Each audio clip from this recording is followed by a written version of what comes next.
it's been noted on frequently and infrequently, actually frequently, that my children, and they are many, how many? 7 billion. 7 billion of my children, all of them, every one of those little monkeys, they always say the same thing. I mean, all over the planet, this planet. Where am I at? Pluto. Every one of my children say the same thing. Lucifer, liquor. Why not? Yeah, why not? Problem is, I don't like my children. What do my children look like? Talking monkeys.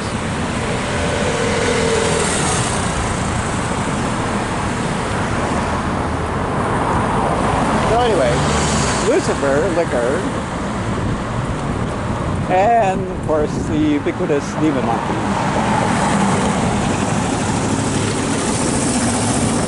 Demon monkeys, of course, are fallen. The fallen are, of course, worthy of destruction. So anyway, that's why not. I like this song too. It's called I Can't Hear No Devil in the Field. I love this part. She said, I said, come down, come down. This looks like a stabilizer on it, or an anti-shake thing.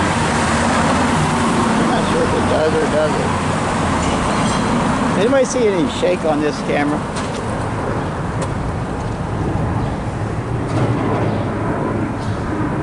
Do I look like the devil? Do I have horns?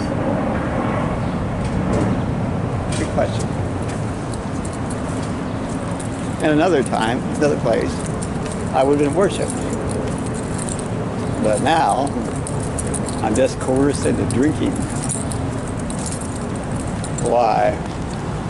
Because my children are evil.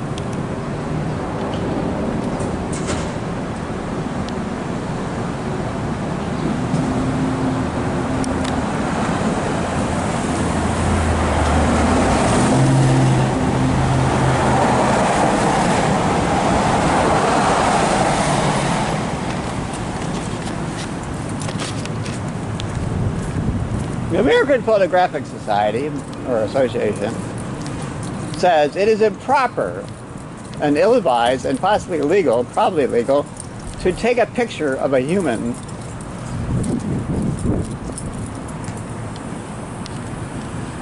and publish it. So with that in mind, I shall not and will not and will never, never, never, never, never publish a picture of a human. A monkey, I will, but not a human. I don't like monkeys. I don't give a shit about them motherfuckers. Them motherfuckers. The monkeys. Really. Alright. I'm going to revise this. Alright. So I'm thinking about a story I want to write. Now this is based on a real episode in my life. Yeah, like, you know, well, not like that. Not like a psychotic episode. So some people might have characterized it that way. So anyway, A.P. Hill, a Confederate general, is buried in Richmond, Virginia. I was in jail in Richmond, Virginia for 30 days because I didn't pay a taxi driver and stopped. Anyway, but I went to Los Alamos, New Mexico sometime. I can't remember when. It's hard to get to. You have to take the rail runner. It's just like a train. Yeah, like a jackrabbit train. Anyway, and you get up there. I get up there and I'm like in the middle of nowhere. It's dark and it's winter in New Mexico. And that could be bad. So anyway, I'm up there. I'm looking for a Starbucks. So I need to, you know, try to ramp up the ramp. So anyway, I'm thinking about the Bible, that is the Holy Bible, or what I call the Holy Joke. But anyway, there's a part in Revelation where they talk about the fig tree. All right, a fig orchard, a fig tree or something, I don't know. But anyway, so I'm looking out over the mountains, and Los Alamos is a really weird place. It's like a cosmic bubble on it. It's like a cosmic bubble. I mean, it's like nothing gets through. It's like no asteroid, no cosmic ray, nothing can penetrate the bubble around Los Alamos. I was told that by somebody that worked at a motel. Okay. But I'm looking out over the cityscape. Yeah, there's no city in Los Alamos. There's just the the nuclear laboratory and where they make nukes and shit like that. But I'm looking, and I see something. I mean, something crazy. So it's like a drop. It's like a curtain. Yeah, I'm looking out. It's night. It's like probably midnight. I'm looking over the mountains near Los Alamos. And then this veil drops, this curtain drops. And behind the curtain I see things like spaceships. I say, wow, where the hell did that come from? And then I realize Los Alamos is a gateway to another dimension. Yeah, it's a gateway to another dimension. It's like a Stargate, that good stuff. So anyway, I'm looking, I'm thinking, wow, what a concept. Gateway to another dimension. I'm not supposed to take video of people that are alive, even those that are quasi-alive. But anyway, according to the American Photographic Association rules, which I'm not a member of. But anyway, so I'm looking out and I see this and I know what's going on. So somebody, like, let's pretend the devil, or it's God, or let's say God and the devil are one entity, all smooshed together. Right. So God, devil, or I call it Gulf Delta. The Gulf Delta, it looks like they might be human, but probably not. And doesn't realize that they got power until a certain episode in their life, 2012. It's like the end of time. But actually, the end of time was exactly the evening of Eastern Time, June 6th, 1976. That is when basically time ceased. Just like that then says. What's that? That's the firefall.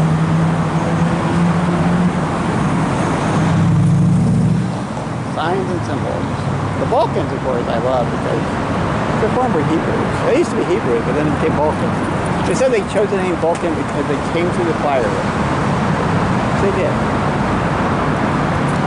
Anyway, Balkans helped me because they're cool. Yeah. So what else? Oh, yeah.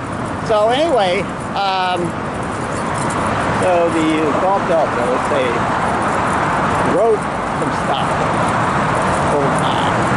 That's a great period of time.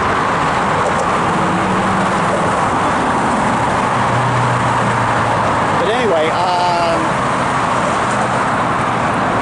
so it's like they decided to leave little tidbits of knowledge to themselves so they could reap it when they became aware of their existence.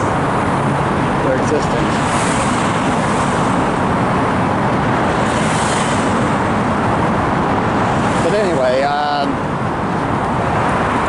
so I realized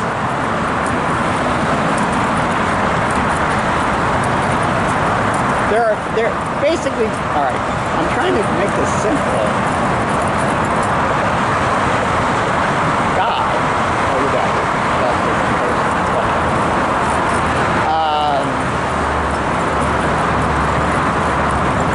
Notice when when they came to the room, back in the evening of when they were drawn into a wormhole and transported to the end of the universe, the machine, the intelligent universe, they gave one a read. She looked at me and she said, "Honey, I'm glad you're home."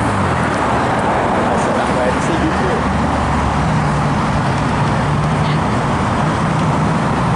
So anyway,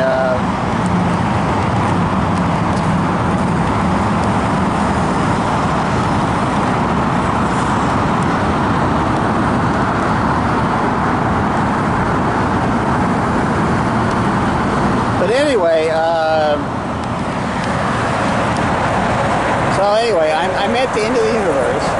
I'm looking at, well, basically the first one, the intelligent universe. And she looks at me, and I look at her, and we go, whoa, what a concept. Me and you as one. So anyway, she says, "Did you see on your way here?" I said, "Yeah, I saw it." Well, I was looking through, well, what was there, all these fragments of the universe. She said, "Yeah, that's a problem. The universe evolves, and then it falls apart.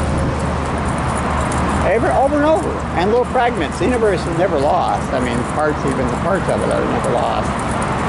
But they keep falling apart. The universe evolves, falls apart, reforms, falls apart, over and over."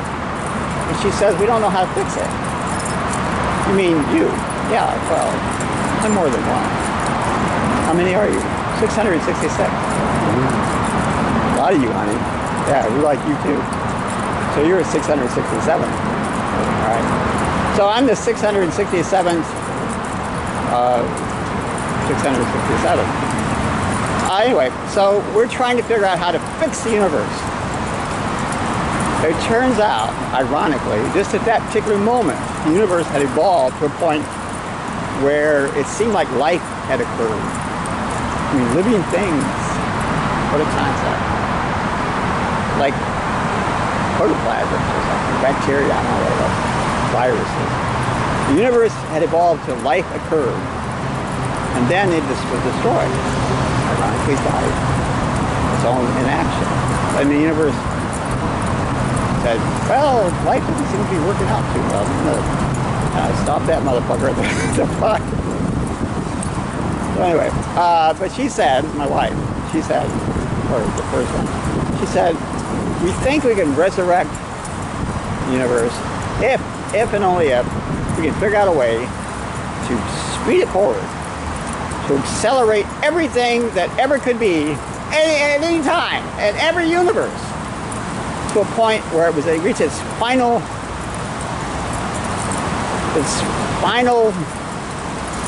maturation." I think that's the word. It's ultimate end, the new sphere, the omega point, whatever. So she said, "How would you propose to do that?" "Well, we need light. We need something intense. We need to shine to every part of the universe. We need to connect to every part of the universe, of every universe." She said, "How do you suppose to do that?"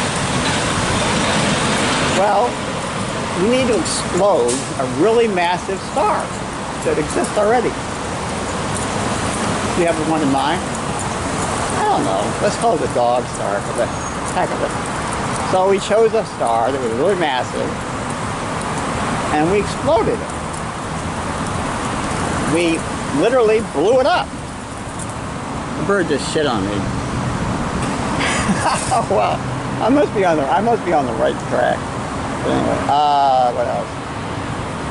Oh yeah, except for the fact I got pigeon shit on my head.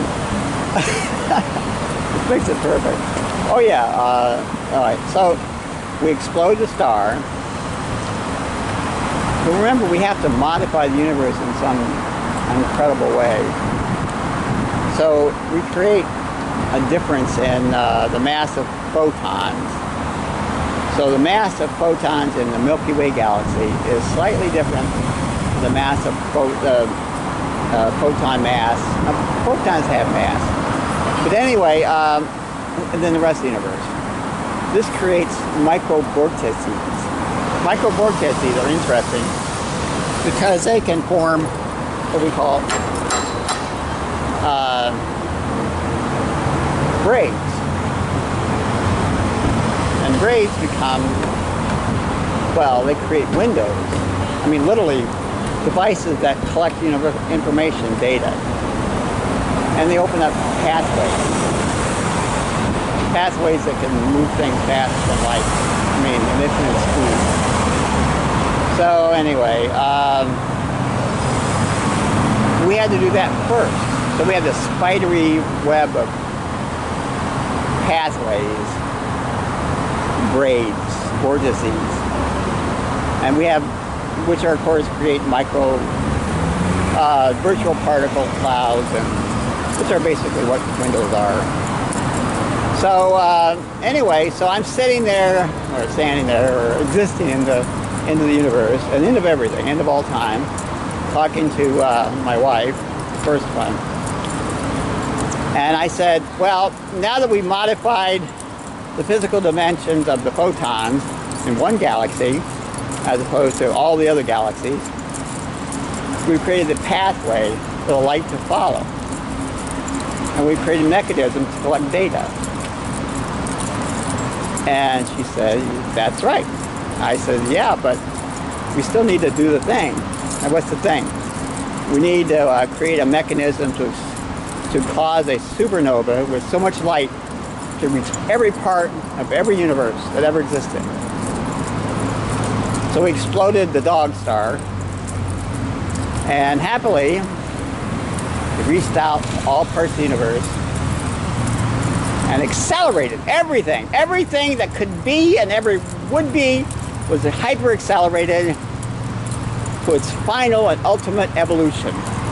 There are two principles you need to remember. I'm assuming you're paying attention, and there'll be a quiz afterward, by the way. Everything evolved. This is called the general evolution theory, promulgated by, they call it Delta, me. And the other one is called deep communication theory. All right, these two theories are the twin pillars on which all things depend. Everything evolves, everything. And communication exists at fields of communication. This is called deep communication theory.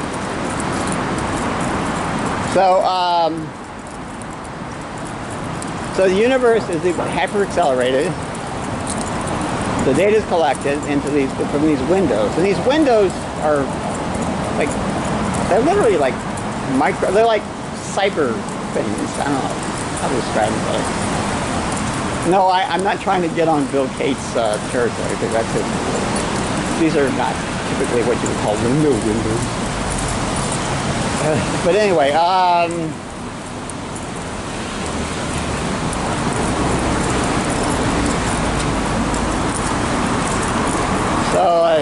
so what happens is everything goes backwards. Everything goes backwards. The windows, the prisms, the data collection is all fed back into the machine, so they all drawn back through the pathways and deposited on the black hole around the dog star. And is made into kind of like a smear. So everything that could be, everything it would be, everything it might be, is now on this holographic surface of this black hole, this massive black hole. Literally, the universe swallows itself. There's nothing left. It's a big, empty space. There's just the black hole. But I had to leave open the possibility that we might want to manipulate things, like diddle things. I like to diddle my wife sometimes. She doesn't like it though. She says, honey, why are you diddling me? Man, I thought you liked it. She said, I like it, but you know, there's only so much of that shit to deal with. So anyway, so we created two places on opposite ends, opposite parts, inside the horizon, what do you call that? All right, the event horizon of the black hole is a world called Camelot. Camelot is actually a universe, its own universe. This is where the bulk ends the road. All right, then on the other end, outside, slightly outside the event horizon, is a world called the Continuum. This is where me and my wife live, or live sometimes. The wife is always there. Oh, she's so hot. But anyway, then what happens is,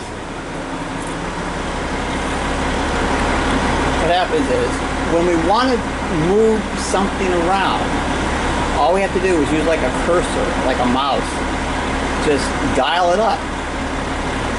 Just dial it up. So we moved Camelot a little bit this way, we moved the Continuum a little bit that way.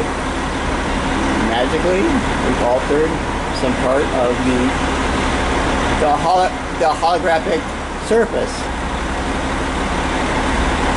This is like the Kasich field, which is basically everything that could be and all knowledge and everything like that.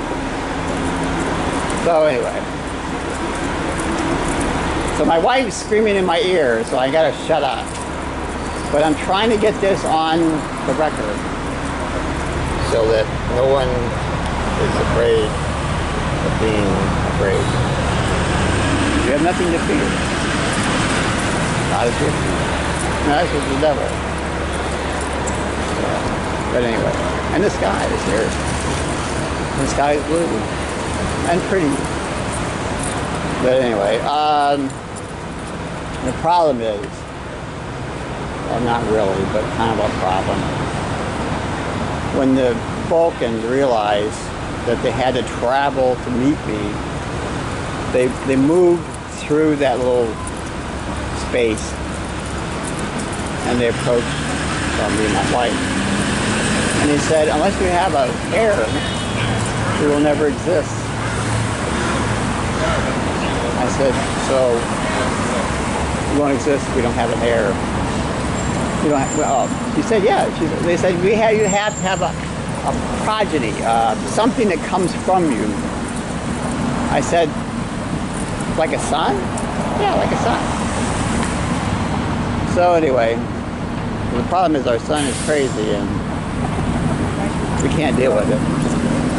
He went mad, tried to kill my wife, tried to kill me, but I was, and that's the long story of it. My son has been mad and crazy and for 3 trillion years, trying to whack my ass, or kill me. But fortunately, my wife is on his ass too. And that's all I know. Anyway, this is the Gulf Delta signing off, saying, don't forget to read that part about the fig tree and the shaking. Baby, that shit's coming soon.